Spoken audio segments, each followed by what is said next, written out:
மங்கி box, அதாவது குரங்கு காய்ச்சல். இப்போ வந்து மலேசியாவில் வந்து ப்ரிவென்ஷன்லாம் ஆரம்பிச்சிட்டாங்க. இது வந்து ஒரு ஓர்த்தோபாக்ஸ் வைரஸ் ஃபேமிலிலேருந்து வர ஒரு டிசீஸ். ஓர்த்தோபாக்ஸ் ஃபேமிலியில் வந்து வரையோலா, கவுபாக்ஸ், வெக்சினியாலாம் இருக்குது. பட் மெயின் வந்து மங்கி பாக்ஸ். இது வந்து ஒரு ஜூனட்டிக் டிசீஸ், அதாவது மிருகத்துக்கிட்டேருந்து மனிதருக்கு பரவக்கூடிய ஒரு நோய். ஓகே, மங்கி பாக்ஸ் எப்படி பரவுனா, இப்போ அவங்கள நம்ம போய் தொட்டோம்னா, இல்லை அவங்க நம்மக்கிட்ட இரும்புறாங்க, இல்லை அவங்க பாய்ச்ச திங்ஸ்லாம் நம்ம பாய்க்கிறோம். ஸோ அது மூலிமா பரவ வாய்ப்பு இருக்குது. அண்ட் தென் இப்போ ப்ரெக்னென்ட்டாக இருந்தாங்கன்னா பேபிக்கு கூட பரவ வாய்ப்பு இருக்குது.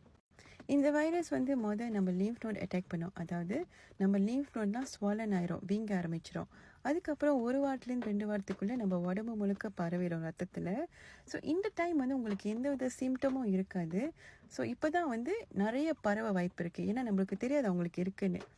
அண்ட் தென் சிம்டம்ஸ் வந்து நம்மளுக்கு டயர்டாக இருக்கும். ஓகே, ரொம்ப சோர்வாக இருக்கும், தலை வலிக்கும், உடம்பு வலிக்கும், சளி பிடிக்கும், தொண்டை வலி, ஓகே, இரும்பல், இதெல்லாம் வந்து இருக்கும்.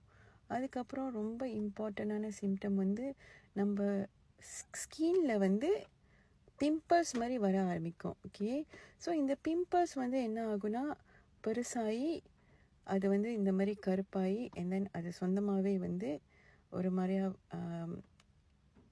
லீஷன் மாதிரி ஆயிரும்.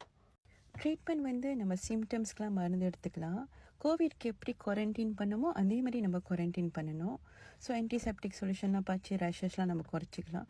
அப்படி சரியாகலைன்னா, இதனால் இன்னும் சீரியஸான இல்னஸ் வந்துச்சுன்னா நம்ம ஹாஸ்பிட்டலில் அட்மிட் ஆகி ஃபர்தர் ட்ரீட்மெண்ட் நம்ம எடுத்துக்கலாம். Thank you guys.